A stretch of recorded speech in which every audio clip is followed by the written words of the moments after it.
A brutal attack in Harlem on a woman who was just trying to buy a bottle of wine. She says it happened after she turned down one man's offer to pay for her. CBS 2's Lisa Rosner spoke exclusively with the victim. Surveillance video shows a group outside this liquor store as a woman walks in alone just before 6 p.m. Monday. The 31-year-old mother says she was buying a bottle of wine after work when two men walked in the shop on West 128th Street and St. Nicholas Avenue. She says the man in the red offered to pay. I politely declined and I said, no thank you, but thank you. Could pay for it myself. And I got ready to walk out. And before I walk out, he basically said that he felt like I thought that I was better than them. The men followed her out, she says, asking what did she want to do about it. I just asked him, I said, you're seriously trying to fight me? I'm trying to go about my business. She says they chased her across the street, kicking her, and one man actually bit her forehead, leaving deep wounds.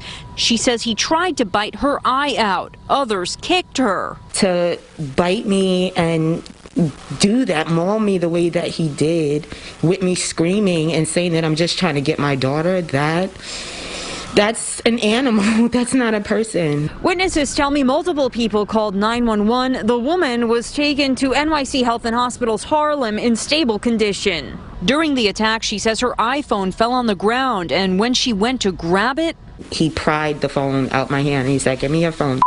She says afterwards someone told her to run because one of the men had done this to someone else before and could come back. The woman, who has not been able to open one eye, says the suspects need to be caught immediately so other people going about their day don't fall prey.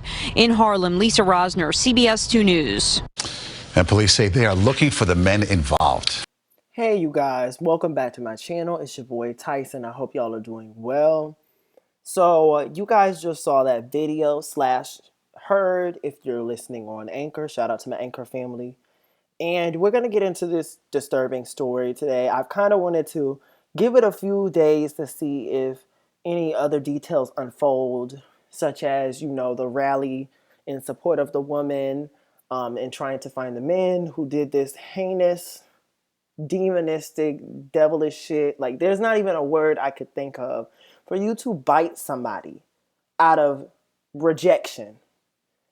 There's something sadistic to you, and I do believe mental health is definitely an issue, and maybe these men have that, but at some point it gets to the point to where that goes out the window when you're biting people in the face because they told you, no, I can buy my own alcohol. But at any rate, we'll get to that. I wanted to also see if, with time, would the lady come forward in case anybody wants to donate anything to her. She has chosen to remain anonymous, which is definitely understandable. She's been through enough, more than enough. So at any rate, with that being said, let's go ahead and get into this. So, all right, you guys, real quick, I apologize if y'all hear barking in the background. We have a new roommate and the dog is still getting used to them. There's 2 dogs, but one of them is still getting used to him. So with that being said, let's talk about a few bulleted points that I wanted to break down.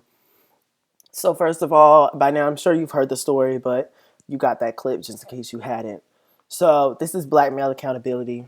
So I have to attack this from the angle of race. It is what it is. First of all, let's talk about black male entitlement. And I feel like all these systems in place that happen across, not just in the black community, but across the world. For instance, patriarchy, misogyny, all those, everything that falls under those umbrellas. You know what I'm saying? I feel like when it comes to the black community, a lot of that shit is amplified to the 10th power. You know what I'm saying? Black men, their entitlement to black women is truly disturbing. And you could literally take that from a minute point such as the weave versus natural hair debate into the interracial dating bias that black men almost feel entitled to black women's bodies. And if you do date outside the race, and don't get me wrong, other races feel this way too.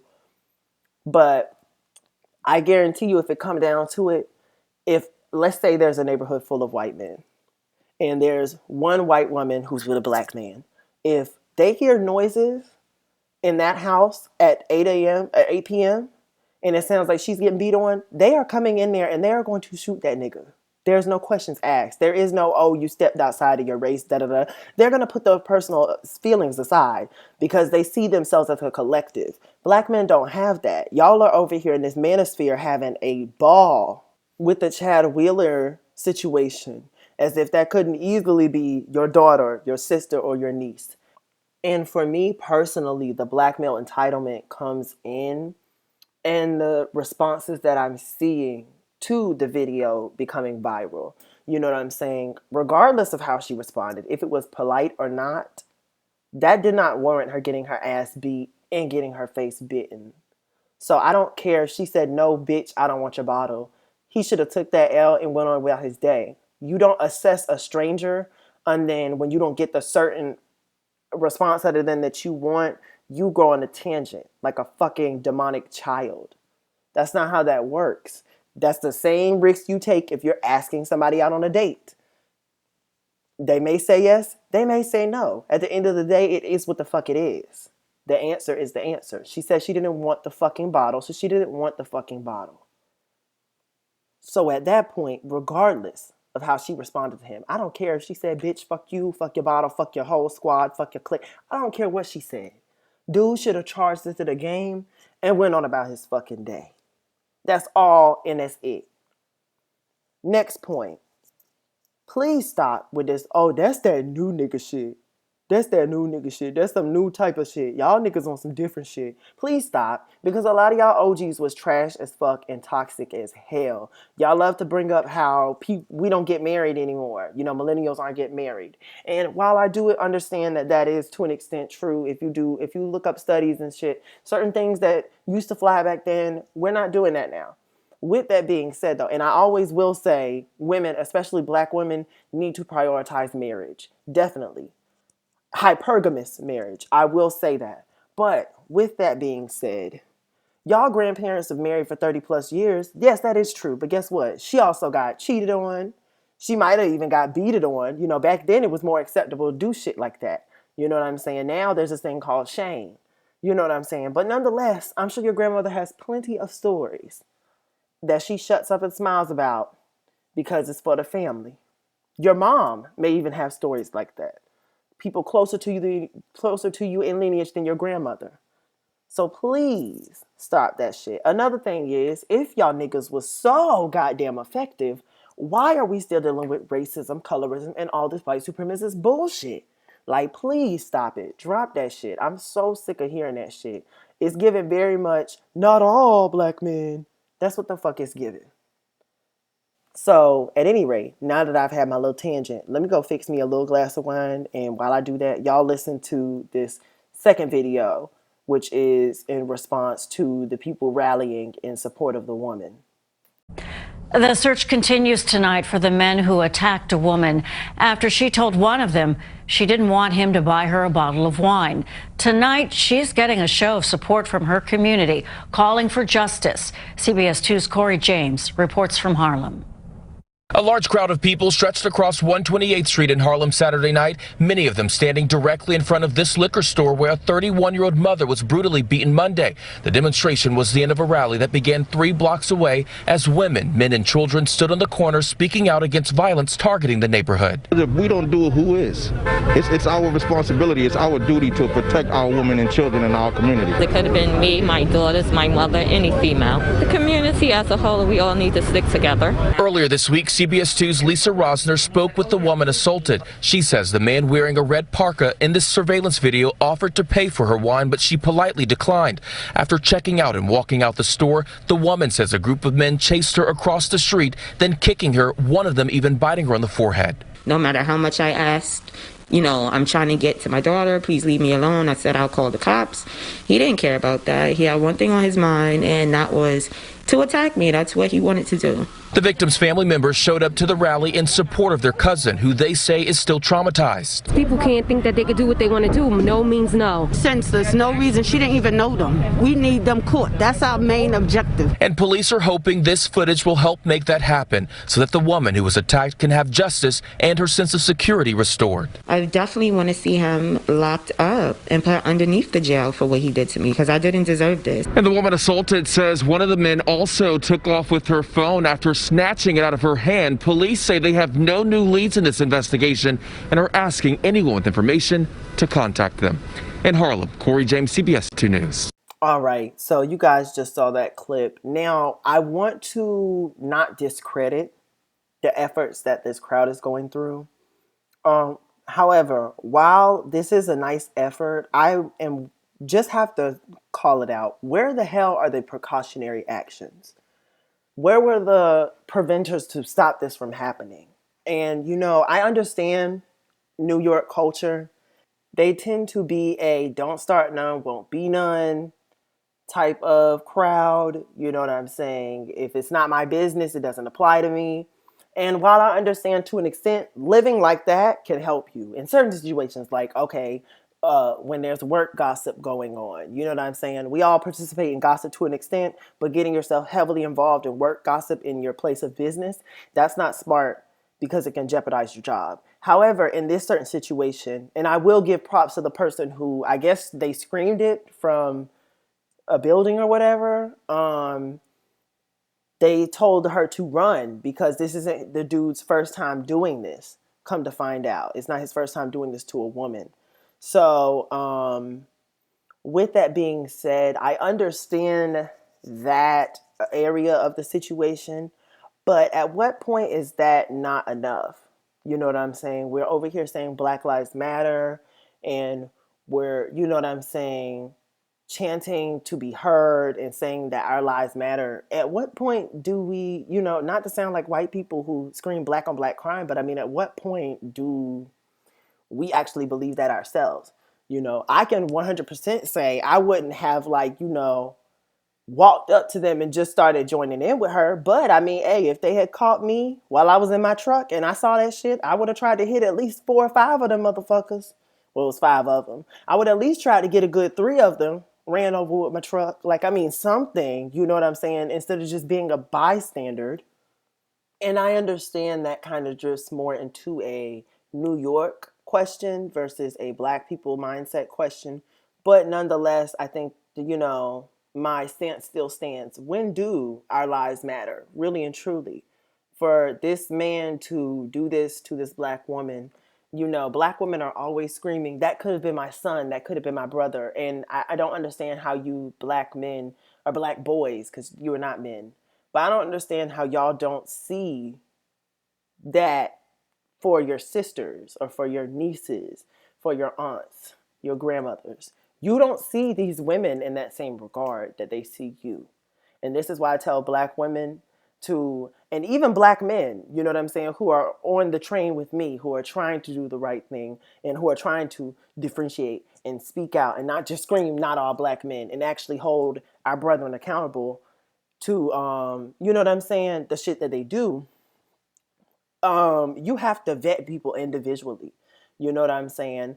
Even when it comes to me dealing or my dealings with Black men on a day-to-day basis, other Black men, I'm still weary of them. You know what I'm saying? Myself being a Black man. So I definitely encourage Black women to definitely keep your eyes open. If you see signs, avoid them. You know what I'm saying? One thing that I can say for advice on women who find themselves possibly or in this predicament, one thing I would not have done if I was the woman, I would not have left that store. The minute I said no, I would not have left that store. And I would not have said yes, because let's all be honest. We know how this shit goes. You buy a girl a bottle, she's expected to do something for that bottle. And they look like the type of men who would, like, just going, if this is the type of abusive shit you do, then I guarantee you, had she had said yes, it would have been all types of, okay, well, let's go drink it over here. Let's go, you know what I'm saying? We know how niggas do. And that's the problem. That's where black male accountability comes in. Because, yeah, y'all might not have been the men in those videos, but you know men in those videos. Those men are your friends. They're your cousins. They're your nasty, perverted uncles that you do not call out. You never man up on them and tell them, hey, bro, that shit ain't cool. But y'all sit here and argue with women like bitches. That is where the accountability comes in for me. So with that being said, black women, if you find yourself falling into a predicament like this or similar to this, please take precautions. In this situation, I can say if I was old girl, the moment I said no, I would have not left the store. I don't know if there was any chairs where she could sit and wait, but I would have stood. If there were none, I would have stood and either gotten an Uber, find the nearest Uber I could, waited. If it was going to make her feel better, wait for a female driver to pop up on the app, or call one of her male friends, maybe two of them, and tell them the situation. You know what I'm saying? If she got to text some of it out so that way she's not giving it all away, that's fine. But let them know, hey, can you come get me? I don't feel safe right now. I need to get home to my child. And to be honest, because of the way black women are conditioned to be so race loyal, she may not have felt unsafe. So let me make that clear. But if you, black women, moving forward, find yourself in a situation like this, please take whatever precautions you can. If you pull up to the gas station, I don't care if your tank is on E. If you see a gang of men, regardless of their race, outside of the gas station, at any part of the gas station, do not get out. This is Monopoly. You are in jail. Do not pass go. Keep going till you can hit the next gas station. I would much rather you travel 5 more miles up the road and have your car go dead and you have to get a friend to call you and make it home safe alive than something happen at that gas station and we don't hear from you again. You know what I'm saying? So unfortunately, because these niggas ain't shit and the niggas that raised them ain't shit, and some of them niggas wasn't even there to raise them in the first fucking place, but want to blame everything on a single mother because of the predicament that we're in this community, you have to be smart with how you move. And since this is black male accountability, I think I mentioned this earlier, but black men moving forward, stop this shit in its tracks. You can't raise no grown-ass man. That's very true. And I do feel like there are a lot of men who, you can't tell them shit. But if you're surrounded with a group of men that are constantly catcalling women, constantly objectifying them, constantly saying misogynistic shit, either check them in their tracks, or if you pussy, stop hanging out with their asses. I can't tell you how many times I've done that because there are some people you just can't change. And when you get really in tune with your energy and the world and how things work, you'll understand who is a lost cause and who can be kind of, I don't want to say fixed because we don't need to be fixing nobody. It's fucking 2021. Ain't nobody got time for that shit. But who can you can mold into, you know what I'm saying? You can mold them a little bit. You know what I'm saying?